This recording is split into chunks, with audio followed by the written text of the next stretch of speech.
Isang mapagpalang araw po sa ating lahat. So ngayong araw is yung last day natin ng installment ng ating series, which is Prayer Moving the Hand of God.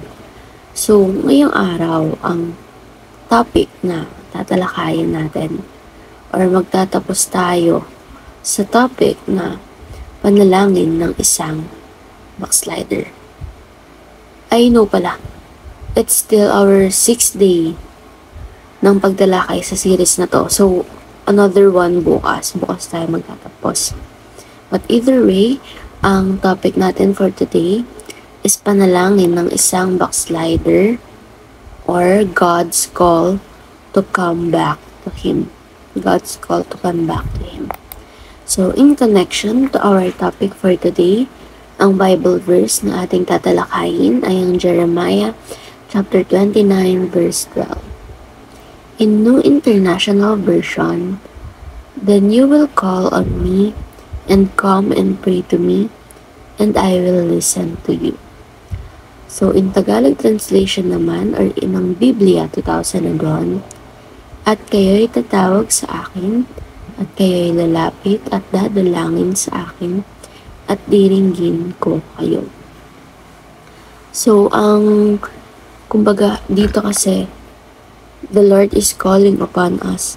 Siya na yung mismong tumatawag sa atin na lumapit tayo sa Kanya, manalangin tayo, and ibibigay niya kung ano mang kailangan natin. Makikinig siya, and He will provide, diba?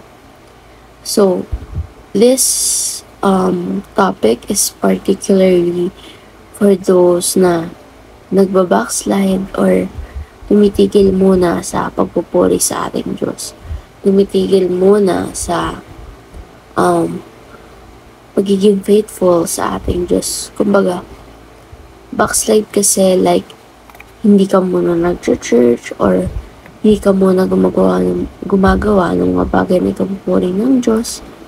Kumbaga, yung dating puso mong nag-aalab para mag-serve sa Lord is nabawasan. Kumbaga, ano ka na lang, stagnant ka na lang.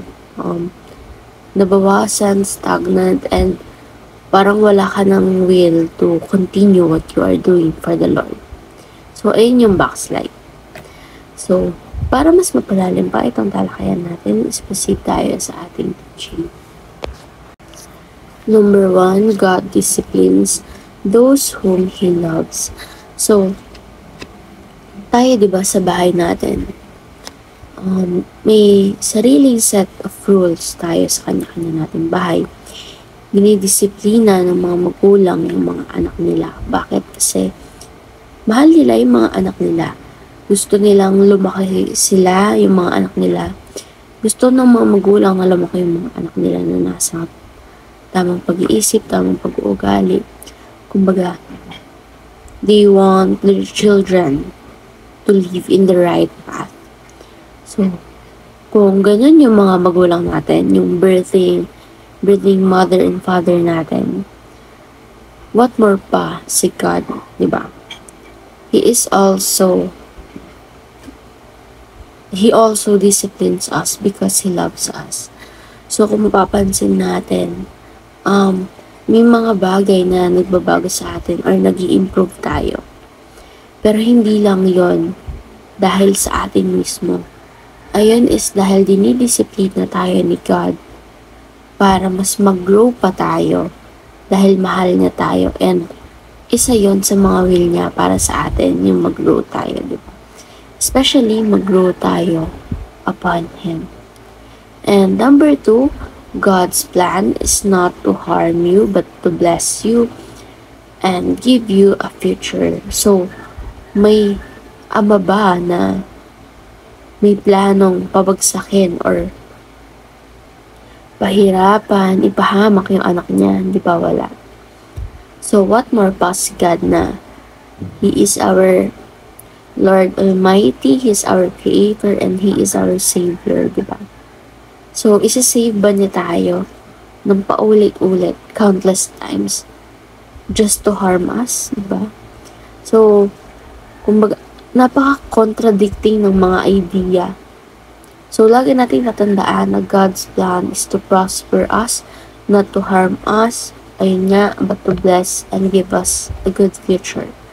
And number 3, God wants you to turn around and come back to Him.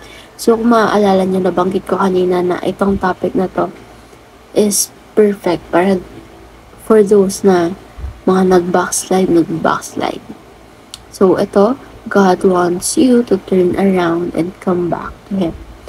So, whatever reason that you have for backsliding, you should consider turning around and come back to our Lord kasi walang problema, walang kahit anong worries mo na hindi masusolusyonan ng ating Panginoon. Just come back to Him, pray to Him, dahil nga ang prayer, ayun yung sinasabing moving the hand of God. We just have to communicate, to pray, believe, and receive. Kaya nga ng topic natin kahapon. So again, God wants you, those backsliders, to turn around and come back to Him. So ngayon naman is proceed tayo sa ating application. Number 1, do not waste your life. Number 2, trust that God knows what is best for you. And number 3, repent, pray, and come back to God's fatherly love. So all those aforementioned are the reasons why God is the only option for us to have a meaningful life.